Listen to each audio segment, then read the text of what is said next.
बुंनांगौ जेबो गैया खामानियानो प्रमान होबाय बेनिखायनो जायफ्रा सोंखारि बिथार गावसोर लाजिखासिगोन बिटिआरआव मोननै इन्जिन सालायो मोनसे आसाम सरकार मोनसे बिटिआर सरकार बेनिखायनो डाबल इन्जिना खामानि मावनायखाय बिटिआर ओनसोलाव डेभेलपमेन्ट खोब स्पिडआप जादों आरो बेनिखायनो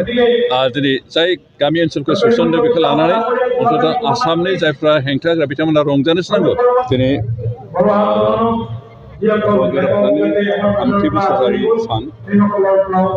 आरो दिनै बे सानखौ जों दुलाराय बर' फरायसाफोरजों लोगोसे गासिबो रंजा बाजायै खुंफुंदों बेखौ दिनैनि बे सानखौ खुंनायनि गुदियावनो माखासे जाहोन मोनसे जाबाय बे सुक्ति खालामखांनायनि उनाव दुलाराय बिटिआर ओनसोलाव गोजोन थासारि फैदों आरो बे गोजोन थासारिखौ लानानैनो बिटिआर ओनसोलनि गासैबो सुबुंफोरनि जौगानायनि थाखाय खामानि मावनो हानाय जादों आरो अन्ततः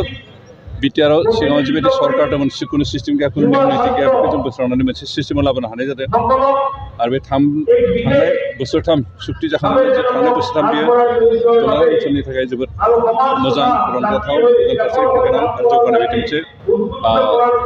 थासारि जों मोनदों आरो बेनिखायनो दिनै बे सानखौ जों रंजानाय हिसाबै पालन खालामदों बेनि अनगायैबो जा बिटिआर सुक्तियाव जिखिनि मोनथायनि सोमोन्दै रादाय दंमोन बे रादायनि 70% जों इतिमध्य कमप्लिट खालामबाय मेजर माखासे दंबावोमोन बिनि भितराव बयनिख्रुइबो गिथावनासिन आरो गोरासिन जिथु दफा दङ सिमा बारायनाय बे सिमा बारायनाय जिथु दफा दं बेखौ मैया रिपाब्लिक डेनि राजौहा जथुम्मायावनो आसामनि गिबि मन्त्रि डक्टर हिमन्त बिश्व शर्मा खुला खुले फोसावबाय जे गहपुरहालागै गामिखौ सोसननाय जाबाय होननानै आरो बे फार्स्ट स्टेप हिसाबै गिबि आगान हिसाबै गासै 60 गामि सोसननाय जादों 60नि भितराव 46आ रेभिनिउ आरो बाखि 17 गामिया फरेस्ट भिलेज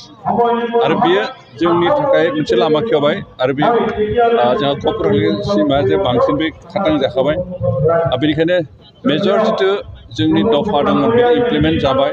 बाखि हयथ' एसे दंबावो जायफोर दफाया इमप्लिमेन्ट खालामनो बारा गोब्राब नङा बेनिखायनो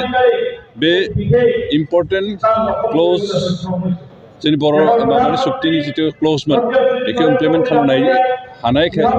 दिनैनि बे रंजानाया जोबोद गोख्रोङै जादों आरो बेखौ जों दिनै रंजानाय हिसाबै पालन खालामदों आसा खालामदों मैयानि जे घटना बिनि उनावहाय बर'नि जायफोरा बर'नि सुक्तिया जाफुङा होनना बुंबाय थादोंमोन बर'नि सुक्ति जाफुङा बेनिखायनो आन्दलन खालामनांगौ होनना बुंदोंमोन बिथांमोनहा अन्ततः दद्र'सिगोन आरो बर'नि सुक्तिया जाफुं होननानै आन्दलन खालामनो नागिरनायफ्रा आन्दलननिफ्राय गोजान थासिगोन लोगोसे आं बेखौबो खावलायनो सानदों बे जाय गुबुनारिफ्रा बिटिआरनि सुक्तिखौ इमप्लिमेन्ट खालामनानै सिमा बांनायखौ लुगैयाखैमोन बिथांमोननि गोबाङानो हयथ' बिरोध खालामदों गोबां जायगायावनो आं बिथांमोनखौ खावलायनो लुगैदों जे बिटिआरआ आसामनि सिङावनो आसामनिफ्राय गोजान जाया बेनिखायनो जि गोदान गामि बिटिआर ओनसोलाव हाबदों बेखौ सिन्था खालामनो गोनां गैया कारण बे आसामनि सिङावनो थागोन आरो बेखौ हेंथा होनांगौनि खोथा गैया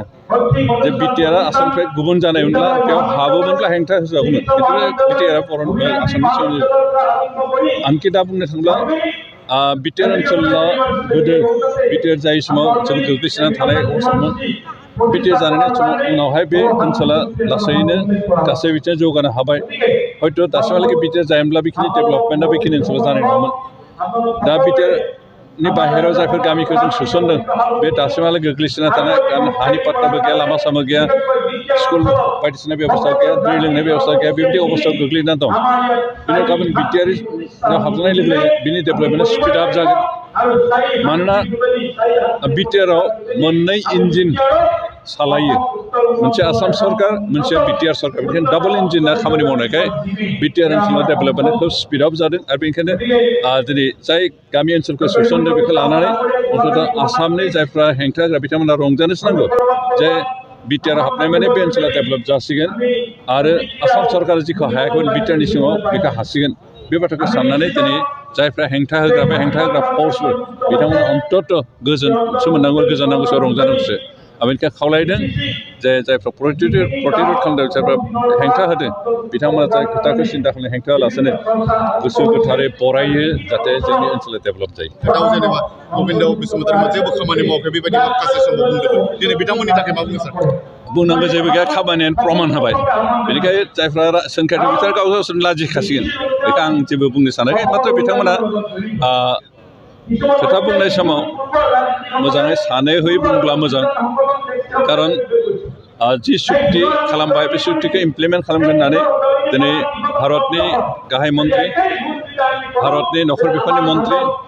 आरो आसामनि गिबि मन्त्रिया बारे बारे बुंबाय थादों खुथारै बुंबाय थादों जे आसामनि बर' सुक्तिनि मोनफ्रोमबो दफाखौ मावफुंनाय जागोन आरो बेखौ 2024नि सिगाङावनो मावफुंनाय जागोन होननानै खोथा बुंदों आरो बेनि सायाव जोंहा फोथायनाय दं आरो रायजोफ्राबो जाहाथे गासैबो फोथाय बेखौनो खावलायनाय जायो।